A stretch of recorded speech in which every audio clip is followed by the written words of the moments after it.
The new product is called the All-in-One Pro. The computer features a metallic frame with a thickness of 6.5 mm and a 27-inch 4K display. The device is equipped with stereo speakers supporting Dolby Atmos. The All-in-One Pro runs on an Intel Core Ultra processor.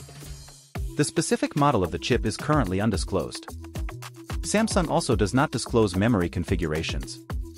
Most likely, the base version comes with 8 GB of RAM and a 256 GB SSD. The new product comes with a mouse and a full-size keyboard featuring the Microsoft Copilot AI key. The All-in-One has HDMI, USB Type-A, Ethernet, and 3.5 mm headphone ports. Wireless connectivity features include Bluetooth 5.3 and Wi-Fi 6E. The All-in-One Pro comes with Windows 11 Home pre-installed. Sales of the All-in-One Pro will start in South Korea on April 22nd.